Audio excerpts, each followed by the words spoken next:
As it happens on this day, the reading from the prophet Isaiah about fasting has travelled the centuries and has still come down to us even in the new lectionary.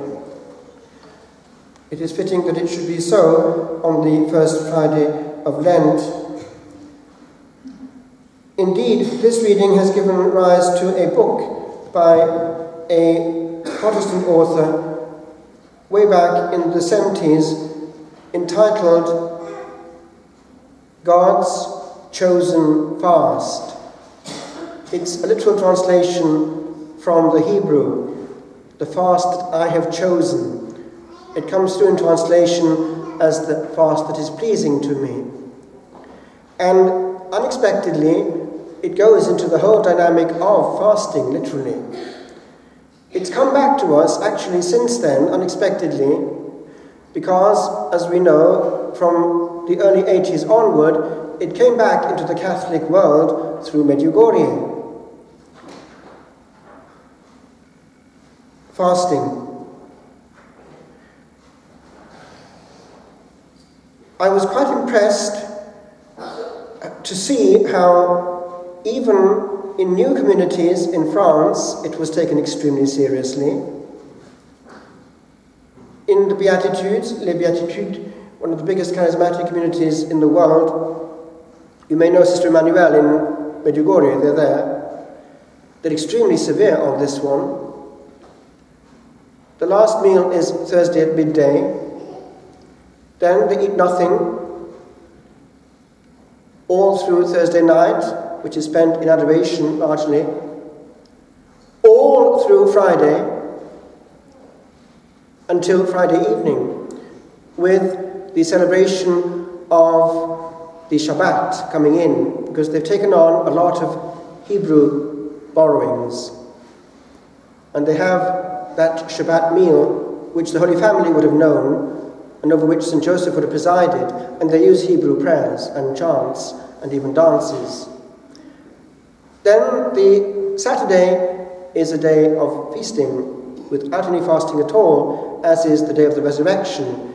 And the first Vespers of Sunday can last between 3 and 5 hours, very oriental.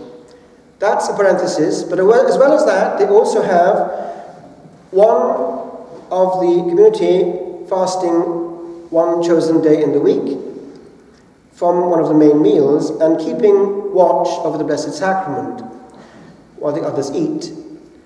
Now, I'm bringing it in because of this. We tend to dilute this issue. It's in the sense that we make it spiritual and find all wonderful excuses to say it really means this and this. Well, actually, it means this. It means not eating. And when that happens, things change, because we are psychosomatic beings. We are a whole, body and soul. And if the body is empty, the soul becomes more sensitive. Try it and you will see. We pick things up, the body calms down, and in the early hours, when the tummy is empty, we are more receptive. Hence, the maximum is received when Holy Communion is received also at that time, before other things clog the issue. So, bear in mind, it's not indifferent what's inside you when you pray. Now, I want to go into one specific area with regard to what concerns us. Because fasting, yes, is a physical thing, but in our day, we need to be aware that perhaps the Lord does actually want us to translate also into other issues. Many people give up things they don't really need in Lent. The classic would be smoking, alcohol, sugar. But there are others that perhaps are not looked at. I remember at Kilnacrock, Father Oliver the Prior coming out with this in a sermon one day, how when giving up any watching of television for those 6 weeks, it had made a difference to his soul. He felt clear inside. He could think clearly. His mind was empty. The television he could see damaged even the soul via the mind. Now that's going back many years, before the whole revolution of new means of watching a screen. This is to be looked at, because it can be addictive and it affects the soul. And there are very few people now in Western Europe who are not contaminated by it. And so, this I would propose to you. Look at the proportion of time that is going into some kind of contact with the outside world through a modern means of communication. It can just be an addiction to email. One can't wait to see what's up. I saw the damage it did in the community, and I opted not to have email in the Hermitage. It is instant communication, and that becomes the center of the mind's eye. It's not the same as a day without access to the soul, where one is free to pick up the still small voice. But there is more. Do you know that right now the devil is using many, many means to addict souls to himself indirectly or directly? Do you know that when there is a large shipment of heavy drugs from Latin America, it would seem that a person directly involved with witchcraft is brought in on a regular basis, and that Satan is invoked upon the shipments in such a way that all the use of the large quantities of heavy drugs involved bears a curse which will addict all users to them and therefore make them subservient to Satan. We know it from several sources. It's come out in exorcism that drug use is actually a direct access to Satan, and that those who get into it are so easily hooked because Satan has been called down massively before they got to Europe.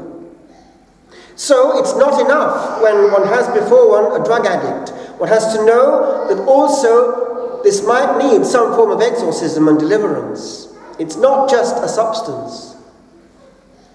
Do you know also that Satan knows that the way to get the youth is through sound, and therefore he has massively infiltrated the pop culture? Proportionately, there is a large chunk of modern so-called music that is directly influenced by Satan. And therefore, here again we have playing with the demons massively in Western Europe amongst the youth. Do you know that one great drug that Satan has, and from which we need to fast, is what is by now his to a large extent: mainstream television. Each year, the threshold of censorship is brought down a bit, not immediately, but bit by bit, so that we don't notice the difference. It is, by now, pornographic mainstream television, and also bearing messages from you-know-who, influencing massively Christian lands. And by the way, one short parenthesis, there's more going on than meets the eye right now with regard to conquering the vestige of Christian culture. The strange pressure called political correctness does not allow the mainstream media to say certain things. And there's more going on, I say, than meets the eye with regard to what's taking place bit by bit in Europe. It's not Yahweh that is being adored in our mosques, I assure you.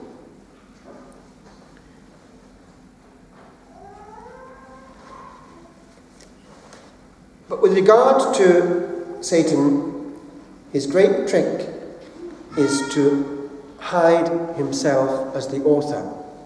Listen to this. This is testimony coming from the experiences of Padre Gabriele Armort, by now deceased main exorcist of Rome.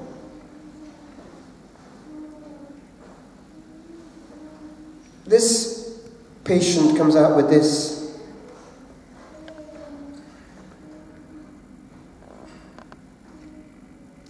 "3 years have gone by, and I have proof that demonstrates, to myself only of course, that demons exist, and that they are much more active than we think. Listen to this. They do everything not to be found out. They even convince us that we have this or the other illness, while all along it is they who are the authors of all evil. However, they tremble in front of a priest with an aspergillum in his hands, the holy water thing. Do you know that in Latin America,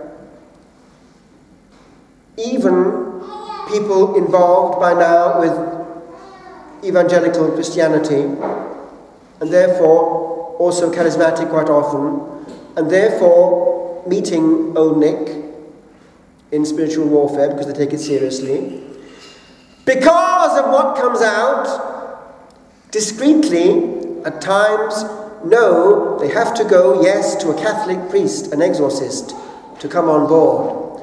That's spontaneous ecumenism. Because fighting on the front of the war, there's no other means but the priesthood of Christ the Lord and Old Nick.